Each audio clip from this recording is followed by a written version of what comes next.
everyone, my name is Zachary O'Shea, and this is Box of Teeth.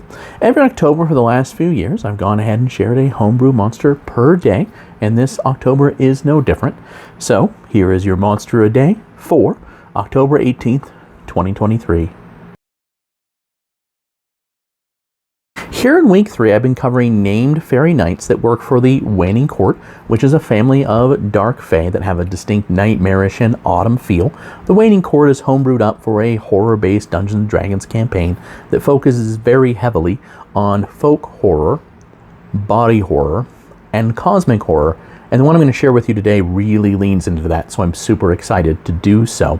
The reason I'm doing this week is twofold. One, I get to really kind of flesh out how each parts of the Waning Court feel based on these individual characters, and two, kind of give the dungeon masters, storytellers, keepers, whatever you want to call yourself, an idea of what it's like to use these unique personalities to kind of flesh out your antagonist groups and make memorable antagonists that will stick in your players' minds. So today we're going to go over a specific fairy knight known as Faircrow the Vigilant. First, as a reminder, the fairy knights are fairly powerful. They are a CR 10 creature, though all the ones this week are CR 11 because they're a little bit spicier. They all have damage resistance to at least thunder, lightning, and non-silver, non-magical attacks. They have magic resistance. They have aura of arrogance, so whenever they're missed with a melee attack, for the rest of the round, their arrogance is so overpowering that attacker still has disadvantage on the rest of their attacks against them.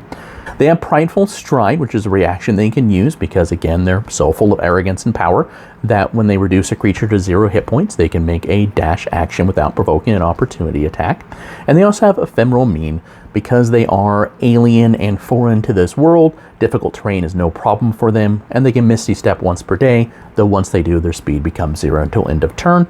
Most of them carry a throne shard sword made from the shards of the King Under Amber's throne, who was once in charge of the Waning Court. Though Faircrow the Vigilant is more than slightly different from her comrades, so let's go ahead and start covering her right now.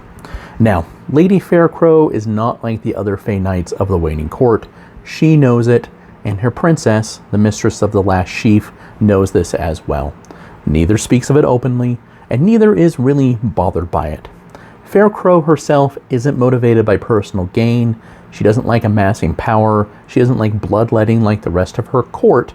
She only wants to tend to her plants, fulfill her princess's orders, and whenever the princess is away visiting, make sure that the princess is kept safe. Really, the latter two she does so she can get back to tending her plants. Of course, those plants are deadwoods and other terrible horrors that are brewed up by the Waning Court, but that can't be helped because that's what she has to work with.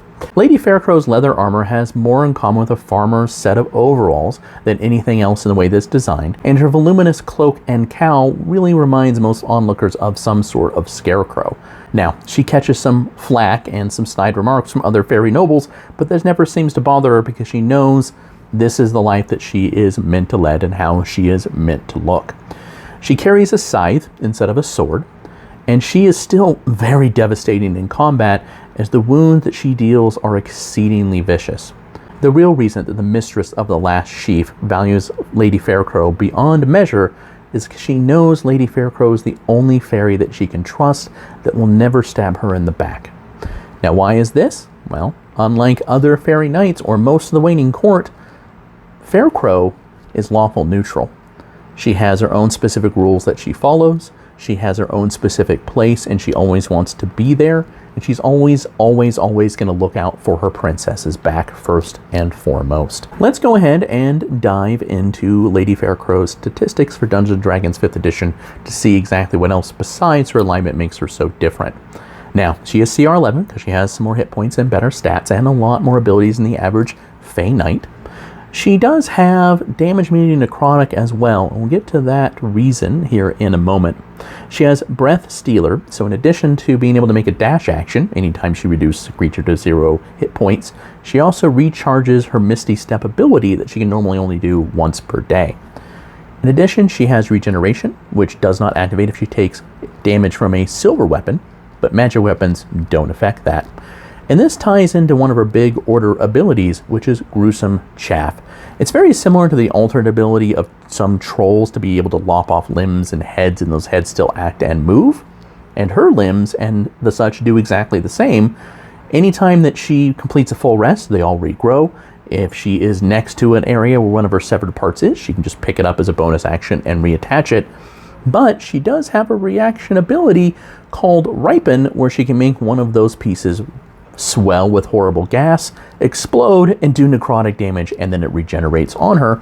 So that's, part of where the necrotic thing comes from, that she is immune to it.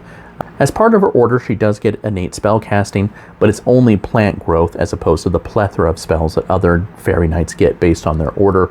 She does also have red thumb, so anytime she regenerates, the plant creatures around her regenerate as well. So she can be really nasty at the head of a group of horrible plant monsters. She does carry a Throne Shard Scythe, and that scythe, besides doing normal damage, can also make a target bleed for a little bit of damage each and every round. So overall, she can be really tough for any hero or villain to deal with. Now, I like Lady Faircrow quite a bit, so I'm excited that I could share her with you. The fact that she isn't evil, she's just driven by law and the orders that she has. She carries a big creepy scythe. Heroes can lop off her head and her limbs and she doesn't die. In fact, she can reattach them later, or they might just swell up and explode and do a lot of damage. And that's, something that would put a lot of fear into players' hearts as limbs are going flying and they think that they're succeeding, but suddenly things get a lot worse. I like the Order of Glean overall because they are just an icky, nice horror feel, especially for an autumn-based fae and, a folk horror campaign. Now, of course, you can find Faircrow the Vigilant, along with every monster I've made for this October, every monster for the previous Octobers, and hundreds of other creatures for Dungeons & Dragons 5th edition, all perfectly free at boxofteeth.blogspot.com. In addition, if you're interested in the other horror role-playing game projects that I have that have nothing to do with Dungeons & Dragons, or the horror fiction that I write, you can see Grease Paint right there. It's a novel. It's out now. It's got a killer clown. It's a lot of fun. You can always go to www.zacharyoshay.com. I really do appreciate your time and your attention, and have a wonderful rest of the day.